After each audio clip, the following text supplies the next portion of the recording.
Hello, ഇന്ന് ഞാനും അഭയും കൂടെ പത്മനാഭപുരം പാലസിലേക്ക് ഒരു യാത്ര പോകാമെന്ന് തീരുമാനിച്ചു. എനിക്ക് ട്രാവൽ ചെയ്യാനൊക്കെ ഒത്തിരി ഇഷ്ടമാണ് കേട്ടോ. അതിനേക്കാൾ ഇഷ്ടമാണ് ഈ പഴയ കഥകൾ, കൊട്ടാരങ്ങൾ, അതിനെക്കുറിച്ച് അറിയാനും കേട്ടിരിക്കാനും. അങ്ങനെയാണ് ഇന്നലെ എൻ്റെ അടുത്ത് അമ്മു ചേച്ചി, എൻ്റെ ഫ്രണ്ടിൻ്റെ ചേച്ചിയാണ്, ഈ കൊട്ടാരത്തിനെക്കുറിച്ച് പറയുന്നത്. ഞങ്ങളാണെങ്കിൽ രാവിലെ തന്നെ അങ്ങോട്ടേക്ക് തിരിച്ചു. ഇന്ന് സൺഡേ ആണല്ലോ, അപ്പോൾ വേറെ ഒരു പണിയില്ല. ട്രിവാൻഡ്രത്ത് നിന്ന് അപ്രോക്സിമേറ്റ്ലി 55 കിലോമീറ്റേഴ്സാണ് ഈ പാലസിലേക്ക്. ഉച്ചയ്ക്കൊരു 12:30 കൂടി ഞങ്ങൾ അവിടെ എത്തി. ഞങ്ങൾ ചെന്നപ്പോഴേക്കും ടിക്കറ്റ് കൗണ്ടർ ക്ലോസ് ചെയ്യാറായി. 12:30 ക്ലോസ് ആക്കിയാൽ പിന്നെ അവർ ഓപ്പൺ ചെയ്യുന്നത് 2 മണിയാകും. ഭാഗ്യത്തിന് എന്തോ ടിക്കറ്റ് കിട്ടി. പെർ പേഴ്സൺ 40 രൂപയാണ് കേട്ടോ അവർ ചാർജ് ചെയ്യുന്നത്. അകത്തേക്ക് കയറിയപ്പോൾ തന്നെ എൻ്റെ കിളി പോയി. തമിഴ്നാട്ടിലെ കന്യാകുമാരി ഡിസ്ട്രിക്റ്റിലാണ് ഈ കൊട്ടാരം സ്ഥിതി ചെയ്യുന്നത്. പൂർണ്ണമായും തടിയിൽ തീർത്ത ഈ കൊട്ടാരം സ്ഥാപിച്ചത് 1601 കുലശേഖര പെരുമാൾ രാജാവാണ്. അതിനുശേഷം 1750 അനിഴം തിരുനാൾ മാർത്താണ്ഡവർമ്മ രാജാവ് ഈ കൊട്ടാരം പുതുക്കി പണിതത്. എൻട്രൻസ് കഴിഞ്ഞാൽ നേരെ കയറി വരുന്നത് ഈ ഒരു ഹാളിലേക്കാണ്. ഇതാണ് പണ്ട് ഉള്ള രാജാക്കന്മാർ മീറ്റിങ്ങിന് വേണ്ടിയിട്ട് ഉപയോഗിച്ചിരുന്ന സ്ഥലം. ഏകദേശം 400 വർഷങ്ങളിലേറെ പഴക്കമുള്ള ഈ കൊട്ടാരത്തിന് ഇപ്പോഴത്തെ ട്രാവൻകൂർ റോയൽ ഫാമിലി ഫോം ചെയ്ത ഫസ്റ്റ് പാലസ് കൂടിയാണ് പത്മനാഭപുരം പാലസ്.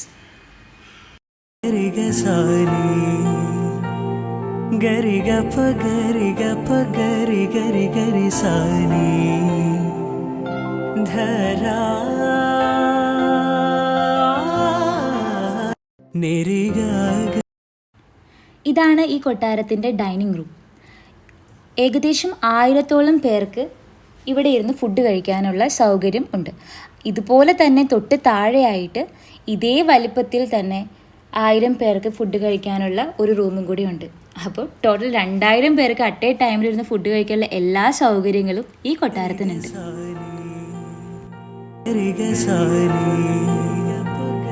ഗരി ഗപ്പ ഗരി ഗപ്പ ഗരി ഗരി ഗരി സാനി ധരാ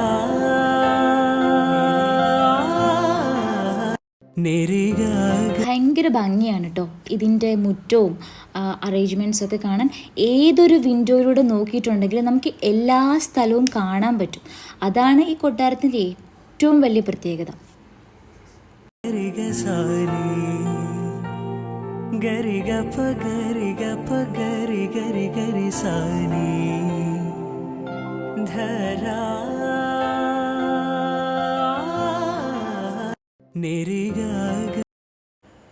ഇനിയാണ് എൻ്റെ കേട്ടുകേൾവിയിൽ ഞാൻ ഏറ്റവും കൂടുതൽ കാണാൻ ആഗ്രഹിച്ച സ്ഥലം, മഹാരാജാവിൻ്റെ റൂം. തീർത്തും കൊത്തുപണിയാണ് ഇതിൽ ചെയ്തിരിക്കുന്നത്. കട്ടിലിലും മേൽക്കൂരയിലും വാതിലും മുതൽ എല്ലായിടത്തും കൊത്തുപണിയിൽ തീർത്ത ആ മുറി കാണാൻ നല്ല ഭംഗിയാണ്.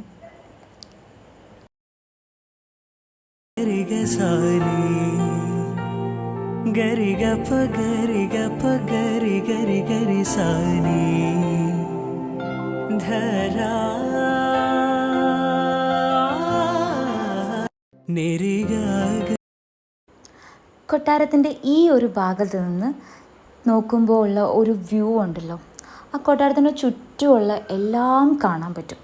വീഡിയോയിൽ നിങ്ങൾക്ക് എത്രത്തോളം മനസ്സിലാകും എന്ന് എനിക്കറിയില്ല, പക്ഷെ ഭയങ്കര ഭംഗിയാണ്.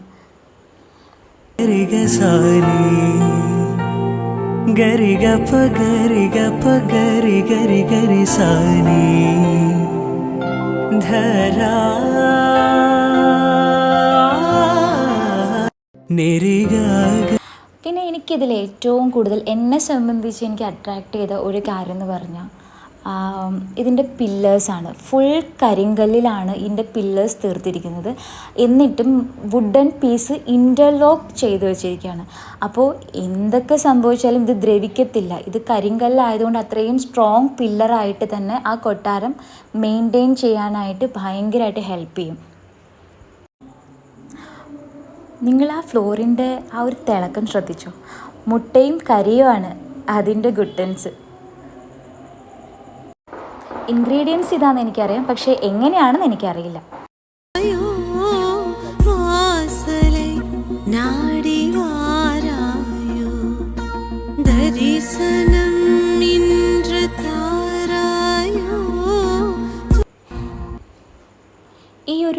കണ്ടോ?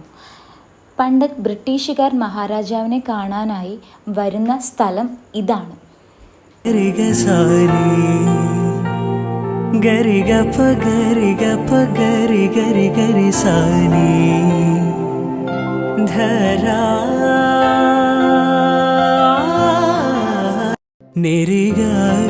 ഇനി നമ്മൾ പോകുന്നത് ഈ കൊട്ടാരത്തിൻ്റെ കിച്ചൺ ഏരിയയിലേക്കാണ്.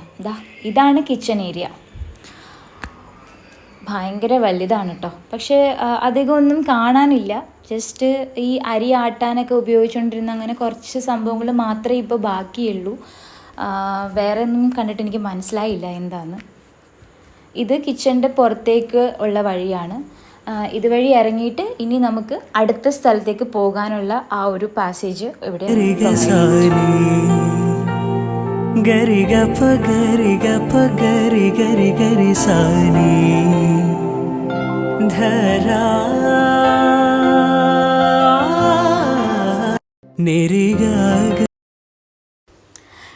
ഈ ഒരു പോർഷൻ കണ്ട എല്ലാവർക്കും മനസ്സിലാവും.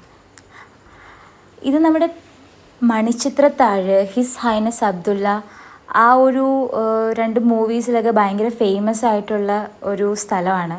നമ്മുടെ മണിച്ചിത്രത്താഴിൽ ശോഭന ഡാൻസ് ചെയ്യുന്ന ആ ഒരു പോർഷൻ അത് ഇതാണ്. ഹിൽ പാലസ് മ്യൂസിയത്തിലും അതുപോലെ തന്നെ ഈ ഒരു കൊട്ടാരത്തിലുമായിട്ടാണ് ഇത് രണ്ടും ഈ ഒരു മൂവി എടുത്തിരിക്കുന്നത്. ഹിസ് ഹൈനസ് അബ്ദുള്ളയിൽ ഈ സെയിം തന്നെ പോർഷൻ കാണിച്ചിട്ടുണ്ട്.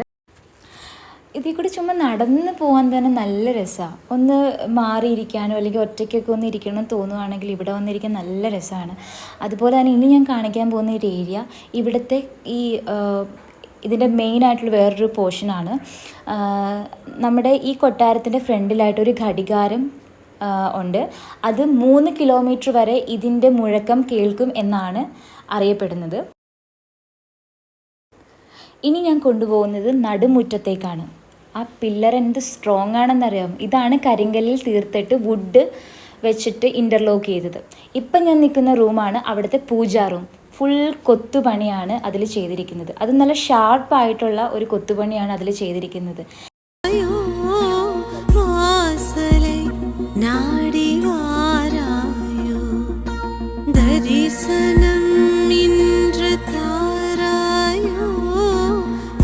ആക്ച്വലി ഞങ്ങൾ ഇവിടെ ഇന്ന് എത്തിയപ്പോൾ കുറച്ച് ലേറ്റ് ആയിരുന്നു. ടിക്കറ്റ് കൗണ്ടർ ക്ലോസ് ചെയ്യുന്ന സമയത്താണ് നമ്മൾ എത്തിയത്. പക്ഷേ നമ്മളൊരു സാറ് ഹെൽപ്പ് ചെയ്തു, പെട്ടെന്ന് കയറ്റി വിട്ടു, പെട്ടെന്ന് കയറി ചെല്ലാൻ പറഞ്ഞു. നമ്മൾ ലാസ്റ്റ് ആയതുകൊണ്ട് അവർ ഒരുപാട് നമ്മുടെ കൂടെ നിന്ന് ഓരോ കാര്യങ്ങൾ എക്സ്പ്ലെയിൻ ചെയ്തു തന്നു. ലാസ്റ്റ് ഞാൻ കൂടെ നിന്നിട്ടൊരു ഫോട്ടോ എടുത്തു. അപ്പോൾ ഇത്രയേ ഉള്ളൂ.